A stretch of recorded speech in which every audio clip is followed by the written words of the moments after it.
Oi, pessoal. Hoje nós vamos falar a respeito do verbo. Essa classe de palavra importantíssima. Das 10 classes de palavras, o verbo ele tem uma importância muito grande. Ele é uma classe de palavra que sustenta as outras classes também.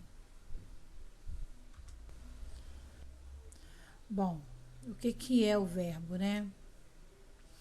Verbo é a palavra que indica ação, estado, o fenômeno da natureza. Então você tem aí, Pedro trabalha muito. Papai anda preocupado e choveu muito ontem. Quando eu digo que Pedro trabalha, Pedro pratica a ação de trabalhar. E eu coloquei de propósito o anda, porque nós temos que ter em mente aquela questão que eu falei, que o português é 1% vagabundo, né?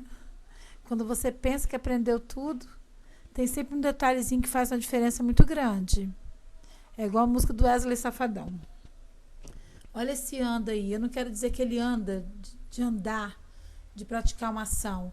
É o estado em que ele se encontra. Ele anda preocupado demais ultimamente.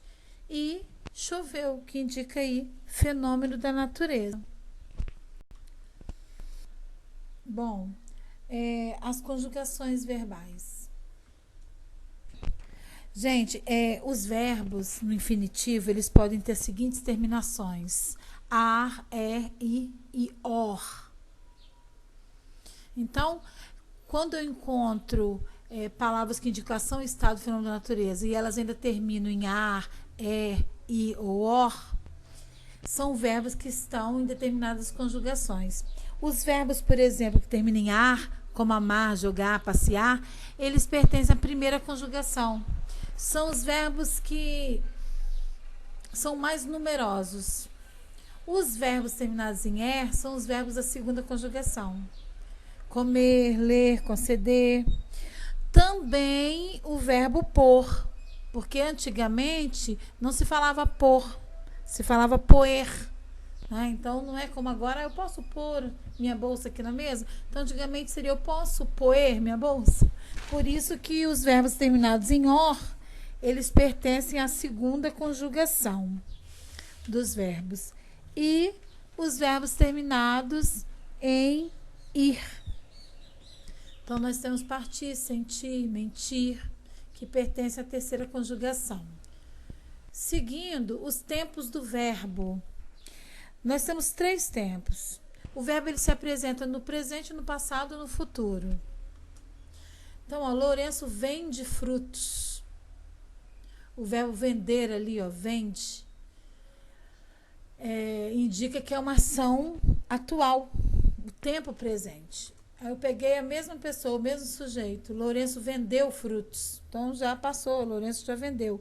É o nosso passado ou pretérito. Então, às vezes, você pode ler ou ouvir esse termo pretérito. Pretérito significa passado. E Lourenço venderá frutos. Então, o verbo venderá está no futuro. Outro aspecto do verbo são os modos verbais. De que modo o verbo se apresenta? São 3 os principais modos verbais. Observa o verbo plantou. O agricultor plantou muito feijão. Eu estou dizendo que ele plantou muito feijão. Isso é um fato certo. É uma certeza. Então, esse verbo plantou, ele está no modo indicativo, que é o modo que indica certeza. Observem a outra oração. Colha apenas as frutas maduras. Colha do verbo colher. Eu estou dando uma ordem, ou mesmo fazendo um pedido. Né? Colha as frutas para mim. E olha o outro verbo aí, o verbo chover. Se chovesse, as plantas viveriam. Eu não tenho certeza não, mas creio que sim. Então, é um fato incerto. O verbo ele chovesse não está me dando certeza de nada. O verbo colha está me dando uma ordem. E plantou está me dando um fato real, certo. Então, plantou está no modo indicativo, colha no modo imperativo, que é o modo que indica a ordem, e chovesse no modo subjuntivo, que é o modo que indica incerteza, dúvida. Então, Essa foi a aula de hoje. Muito obrigada, gente. E até a próxima.